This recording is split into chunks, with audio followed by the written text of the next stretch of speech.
A man walks alone through a narrow Florentine street, the air thick with the scent of burning tallow and betrayal. His name is Niccolò Machiavelli. His city has turned its back on him. His friends have vanished like smoke, and the political world he once manipulated with cunning precision now mocks him with silence. In his exile, stripped of titles, he begins to write, not about hope nor virtue, but about the brutal truths buried beneath them. What he discovers is not merely political strategy. It is the anatomy of darkness itself, and perhaps the most terrifying realization of all. Not everyone survives it. There is a moment in every life and every age when illusions collapse, when the thin veil of civility rips apart, and beneath it, we see the machinery of power, grinding, cold, and indifferent. It is in that moment that the human spirit is tested. Some cling to moral light and are crushed beneath its fragility. Others adapt, evolve, and in doing so, lose the very soul they once sought to preserve. Machiavelli stands at this crossroads, whispering to us across centuries. The world is not what you wish it to be. It is what it is, and only those who see it clearly can master it. But seeing clearly comes at a cost. To understand the darkness, one must first step into it. The Renaissance celebrated beauty, reason, and divine order. But Machiavelli saw a hidden current beneath the marble perfection. He saw the hypocrisy of princes who preached virtue while drowning their rivals in blood. He saw the weakness of good men destroyed by their own purity. And he saw that survival required something more dangerous than strength. It required understanding human nature without illusion. A wise ruler, he wrote, must learn how not to be good. Those words were not an endorsement of evil, but a warning. The light is too weak for the world as it is. Imagine a man who refuses to lie, while surrounded by liars who smile as they sharpen their knives. Imagine a ruler who acts justly, while his enemies plot in shadows.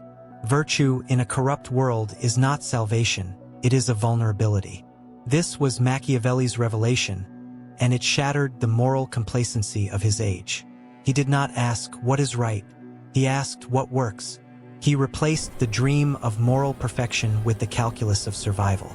But what happens to the soul when it trades innocence for clarity? When the mind learns to see power not as evil, but as necessity. This is the price of descending into darkness. One emerges changed. The vision that grants understanding also corrupts compassion. The heart becomes strategic, emotions become instruments, and morality becomes flexible, bent to the geometry of circumstance. Yet, there is a paradox here that Machiavelli could not escape, and neither can we.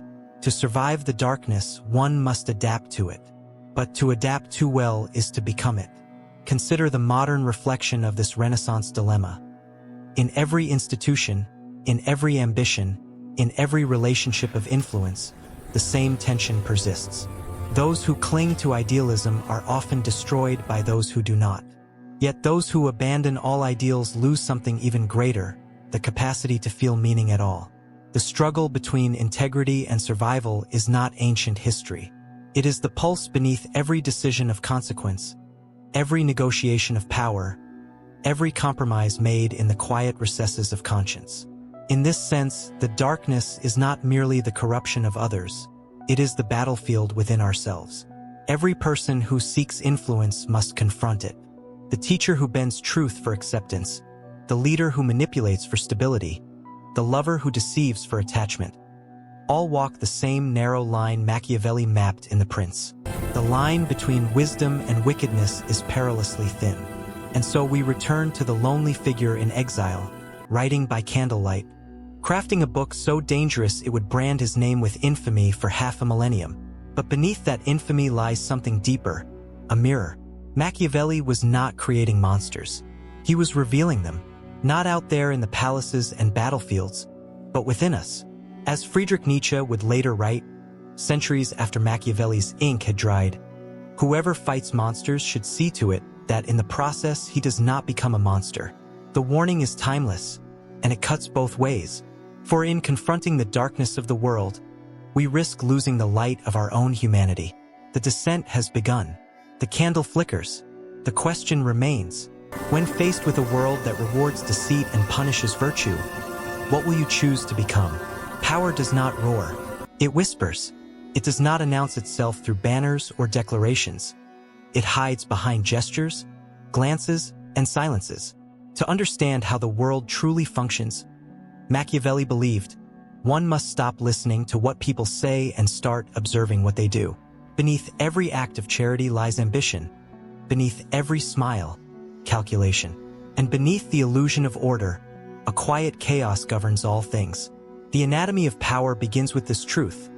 Human beings are not driven by morality but by fear, desire, and necessity. Machiavelli stripped the human soul of its noble costume and examined it with surgical precision. He saw that virtue, when unguarded, becomes weakness. That mercy, when misplaced, becomes an invitation to destruction. To survive, let alone to rule, one must see through the mask. But to see the machinery of power is to confront a terrifying simplicity. Every system, no matter how civilized, operates on domination. The ruler dominates through fear. The subject survives through submission. Allies exist only while interests align. When those interests diverge, loyalty dissolves like salt in water. The world, as Machiavelli saw it, is not a moral stage but a chessboard. One where kings fall not for being unjust, but for being predictable. Consider the story of Cesare Borgia, the living embodiment of Machiavelli's theories. Ruthless, brilliant, and unflinchingly strategic, Borgia carved a state from chaos through deception and calculated violence. He understood, instinctively, that mercy earns admiration but fear ensures obedience. When his lieutenant, Ramiro de Orco, grew too cruel, Borgia executed him publicly, not because cruelty offended him, but because it needed a scapegoat. One act of brutality to purge the rest. Order through terror, loyalty through dread. It was art, not morality. Machiavelli admired him not as a saint but as a craftsman. A man who understood that to wield power effectively, one must know when to stain one's hands and when to wash them before the crowd. Yet even Borgia, the master of manipulation, fell, not through weakness, but through fate. His health failed, his father, the Pope, died, and fortune turned its wheel. In this, Machiavelli discerned another law of power. Control is never absolute. The most cunning ruler can command armies, silence dissent, and still be undone by a storm, an illness, or a single miscalculation. The darkness rewards intelligence, but never guarantees survival. Machiavelli called it fortuna, the unpredictable force that mocks human design. Power, he observed, belongs to those bold enough to seize opportunity when it appears. But fortune is like a tempest. It favors those who build strong banks and prepare for its floods. The wise, therefore, must combine virtue, the disciplined strength of will, with an acceptance that not all things can be mastered. To endure the darkness, one must both shape destiny and bow to its indifference. This philosophy unsettled his contemporaries. To them, politics was a theater of divine order. To Machiavelli, it was a stage of masks and mechanisms. The prince who believed he ruled by virtue of God's grace was a fool. He ruled because others allowed him to. And they allowed him to because he maintained the illusion of control. Power, then, is performance, a delicate balance of deception and perception. We live under this same architecture. Corporations, governments, even social hierarchies, they all function on unseen pacts of fear and dependency. The modern prince is no longer draped in velvet but in reputation, in influence, in narrative. The public believes in transparency, yet what truly guides decisions remains hidden, coded in ambition and silent agreements. Every leader must choose: appear virtuous and risk irrelevance, or act decisively and risk infamy. Few survive long enough to be both effective and beloved. To navigate this labyrinth, Machiavelli offers a cold wisdom. Do not confuse goodness with effectiveness. If one must choose between being loved and being feared, it is safer to be feared. Not because cruelty is noble, but because fear endures when love fades. The darkness, after all, does not care about intentions, it rewards results. But here lies the deeper question. Can one manipulate others without being consumed by manipulation itself? Can one wear the mask without forgetting the face beneath it? Every act of deception, no matter how justified, reshapes the self. The line between strategy and corruption begins to blur, and eventually, one forgets which is which. As the philosopher Thomas Hobbes would later echo, covenants without the sword are but words. Words, ideals, promises, they hold meaning only when backed by power. Without it, morality is merely decoration. Machiavelli forces us to confront the unsettling truth that power is neither good nor evil. It simply is. The question, then, is not how to avoid it, but how to hold it without losing what makes us human. Because in the machinery of power, there are no saints, only survivors. And survival, as we will soon see, demands not just cunning, but transformation. Every strategist believes they are in control until the mirror turns. Until they realize the very tactics they once used to shape others have begun to shape them. Power, once a tool, becomes a parasite. It rewires thought, dulls empathy, and erodes the boundaries between survival and domination. Machiavelli, in his solitude, glimpsed this transformation not as a theory, but as a reflection of his own exile. He had seen princes fall, republics decay, and the cunning devoured by their own intelligence. His insight was not victory, it was warning. The darkness does not merely test us, it absorbs us. The true battlefield of power is not the court or the council chamber, it is the mind. For every manipulation we justify, every compromise we rationalize, we carve away a piece of the self. At first, these are small wounds, necessary evils, pragmatic choices, survivals of circumstance. But slowly, almost imperceptibly, they accumulate. The strategist becomes addicted to control, unable to live without the thrill of influence. The conscience, once vibrant, begins to whisper less often. The mirror reflects not the individual, but the persona. This is how the strategist becomes the pawn, ensnared by his own craft. To see clearly, one must detach. But detachment, when prolonged, becomes emptiness. The heart, deprived of sincerity, begins to atrophy. One stops believing in anything beyond function and advantage. Even love becomes a calculation.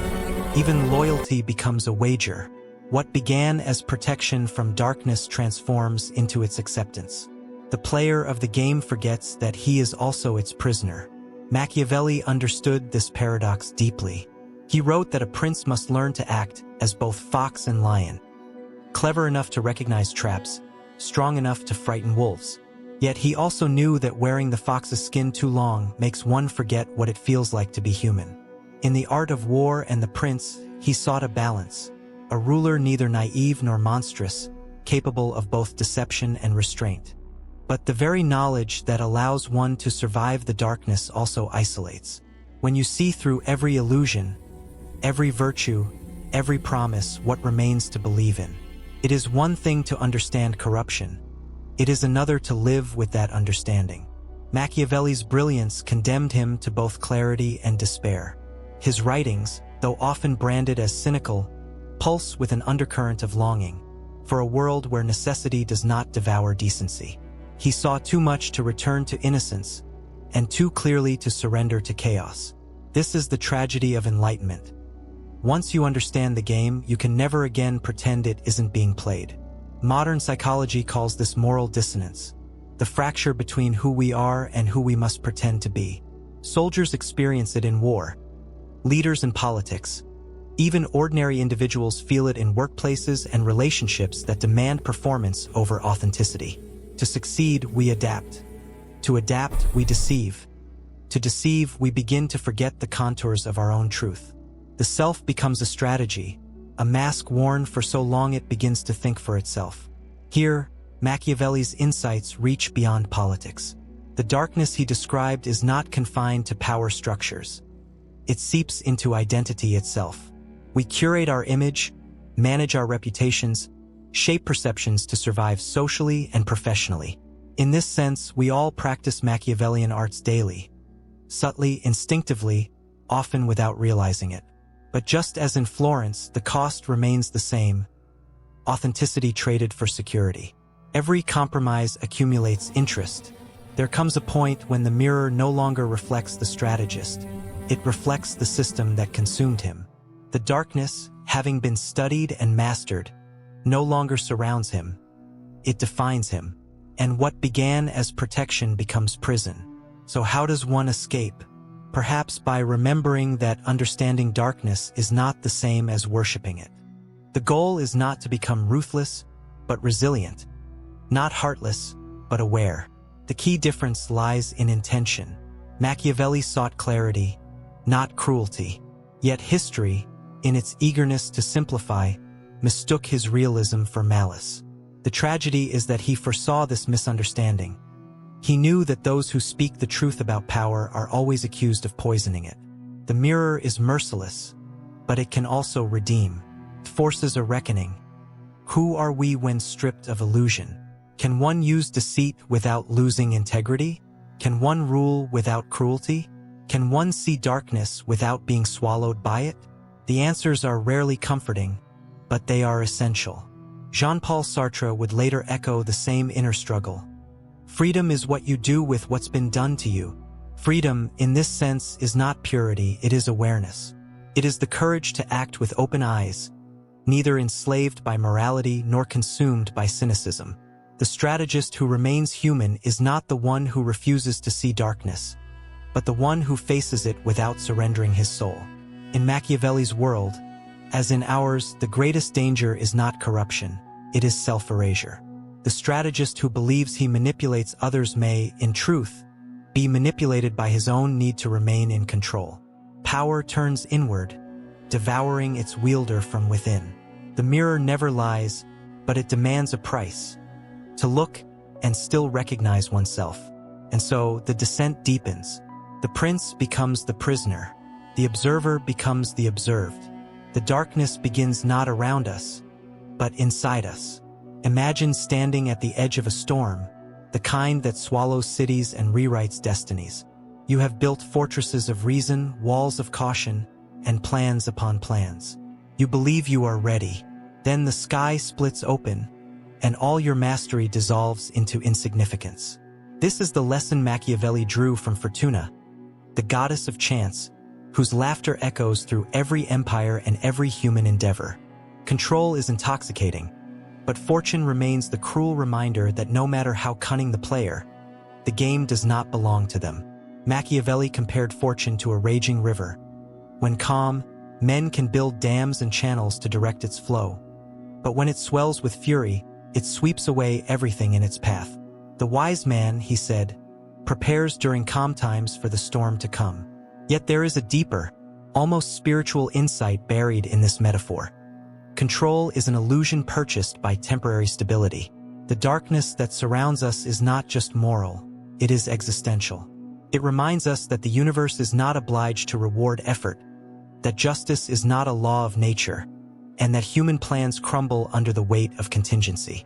Those who enter the dance with fortune believing they can master her often lose themselves first. The cautious are paralyzed when the world shifts faster than their caution allows. The reckless, though often destroyed, sometimes find victory simply because they dared when others hesitated. Machiavelli saw this paradox clearly. The bold, though at risk, are favored by fortune, not because the universe rewards courage, but because opportunity, by its very nature, demands movement. The timid seek perfection. The decisive seize imperfection and make it serve them. But what happens when chaos becomes the norm?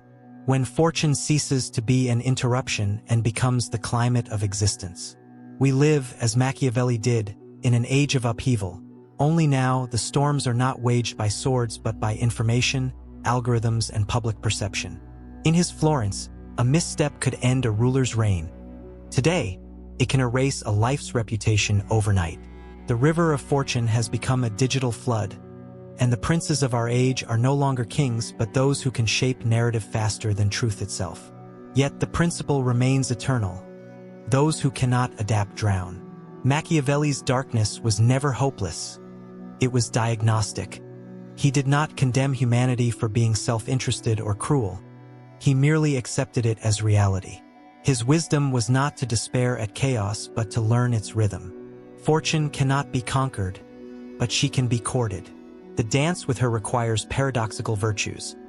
boldness tempered by restraint, flexibility bound by conviction, and above all, the humility to know that control is temporary. To live wisely, then, is not to cling to certainty but to cultivate resilience. The ruler who builds a state entirely upon fear will crumble when fear no longer serves. The one who builds solely on love will fall when loyalty falters. The survivor, Machiavelli implies, learns to balance. Firm where possible, fluid where necessary. He must be both architect and sailor, designing the vessel of his will, yet ready to shift with the tides. Still, this dance with chaos extracts its toll. Every adjustment, every concession to fortune, chisels away at the stable self. When life becomes perpetual adaptation, who remains constant beneath the shifting masks? Perhaps this is the ultimate cruelty of the dance. It never ends. To move with fortune is to live in tension, never secure, always alert. It demands energy, vigilance, and a kind of cold acceptance that exhausts the soul. But the alternative, rigid idealism, is annihilation. To walk this line is to embody the tragic wisdom of survival, embracing uncertainty without surrendering meaning. It is a form of grace found only in those who have faced collapse and continued moving. To live under fortune's shadow is to learn how to lose without breaking, how to rebuild without bitterness. For the darkness that destroys others can also temper those who endure it. In this, Machiavelli's philosophy becomes unexpectedly human. His cold realism conceals a deeper compassion, a recognition that the world's cruelty is not proof of its evil, but of its indifference. We are not punished by chaos, we are simply ignored by it. The challenge is not to conquer the storm but to remain ourselves within it. It is here that Machiavelli and the Stoics briefly converge. Marcus Aurelius once wrote, "You have power over your mind, not outside events. Realize this, and you will find strength." The Stoic finds peace in acceptance. Machiavelli finds power in adaptation. Together, they illuminate a single truth. Survival requires harmony between control and surrender. In the end, fortune will strike all, princes and peasants alike. The question is not whether we can avoid her, but whether we can endure her without losing our essence. The dance with chaos is never won, only sustained. And every step in it teaches us something profound, that mastery is not domination, but balance, not certainty, but courage. The storm is eternal, and yet so is the will to face it. Night has fallen over Florence. The candle burns low on Machiavelli's desk, its flame a trembling heartbeat against the vast indifference of the dark. He has written of princes and power, of deceit and necessity. But now, as silence presses against the walls, the question he began with returns to him, more quietly, more personally. What, if anything, survives the darkness? In the end, even the most cunning ruler is dethroned. Fortune turns, loyalties fracture, empires decay. The strategist grows weary of the game. The masks crack. The illusions that once gave shape to ambition, honor, fame, control begin to fade. And beneath them, something more fragile emerges. The human longing for meaning. The same man who dissected virtue like a surgeon now wonders whether truth, stripped of beauty, can still sustain the soul. Machiavelli never offered comfort. He offered clarity, and clarity, when stripped of hope, is brutal. Yet within that brutality lies a strange redemption. For to see the world without illusion is to be free of its false promises. It is to understand that no system, no ideology, no moral facade can fully protect us from suffering. And once that truth is accepted, we may finally begin to live not as idealists or cynics, but as realists with compassion. There is a kind of purity in the ashes. Those who survive the darkness are not those who never faltered, but those who refused to let corruption define them. They adapt, but do not surrender. They bend, but do not break. They know the cost of innocence, yet choose decency when it matters, not because it is rewarded, but because it affirms something sacred within them. This is the paradox Machiavelli hinted at but never fully resolved. Strength without cruelty, wisdom without despair. To endure the darkness is to carry both light and shadow in one's hands, to wield understanding without letting it extinguish empathy. It is the hardest balance of all. The naive drown in disillusionment. The ruthless drown in emptiness. The survivor learns to walk between them, aware that every victory is temporary and every failure instructive. In this awareness, there is a quiet dignity that even power cannot buy. The twilight of illusions does not destroy meaning, it refines it. When the fantasies of moral perfection crumble, what remains is a smaller, fiercer form of truth. That we are finite, flawed, and yet capable of choosing courage over comfort. The darkness does not ask us to be saints or monsters, only to be awake. Machiavelli's name has become synonymous with manipulation, but beneath the stereotype lies something profoundly human. A man searching for wisdom in a world that punished honesty. His insights were not endorsements of cruelty, but reflections of survival. He did not teach evil, he described reality. And in describing it, he gave us the tools to confront our own moral blindness. To read him properly is not to become ruthless, but to become aware of how easily righteousness turns to self-deception. The question then returns, not to Machiavelli, but to us. Having seen the darkness, what do we do with it? The temptation is always to retreat, to bury ourselves in comforting illusions of fairness and order. But to live in truth is to accept that the world will never conform to our ideals. It is we who must bring our ideals into the world, knowing they may break against it. The test of integrity is not whether it survives untouched, but whether it rises again after being wounded. Perhaps this is what survival truly means. Not outsmarting others, but outlasting despair. When all systems collapse, when fortune turns against us, when even the self feels hollow, there remains a quiet will that refuses to die. That will is the final rebellion against the void. It is not Machiavellian, it is human. It is what drives the exiled writer to keep creating, the fallen leader to learn humility, the ordinary soul to continue loving in a world that forgets love's worth. For in truth, not everyone survives the darkness. Some are consumed by bitterness, others by power. But those who endure do so because they discover something deeper than control, a form of understanding that does not harden the heart but steadies it. They realize that wisdom, at its highest, is not manipulation but mercy, the capacity to see humanity as it is and still choose compassion. In the fading glow of that candlelight, Machiavelli might have understood this. His writings, misunderstood though they were, remain a testament to the complexity of the human condition. They remind us that the path to enlightenment runs through shadow, and that the price of awareness is often isolation. Yet through that isolation, something pure emerges, the courage to act without illusion, and the grace to do so without hate. As dawn approaches, the darkness begins to dissolve, not because it is defeated, but because we have learned to face it without fear. Power remains treacherous, fortune remains fickle, and human nature remains flawed, but so too does our capacity for renewal. The light that follows is not the naive glow of denial, but the steady flame of understanding. In the final reckoning, Machiavelli's legacy is not a manual for tyranny, but a meditation on endurance. He taught that truth, even when cold, is better than the comfort of lies. That clarity, though it wounds, can heal more deeply than illusion. The darkness is inevitable, but if we face it with open eyes, we may yet emerge. Not pure, not unscarred, but whole. And perhaps that, in the end, is what survives.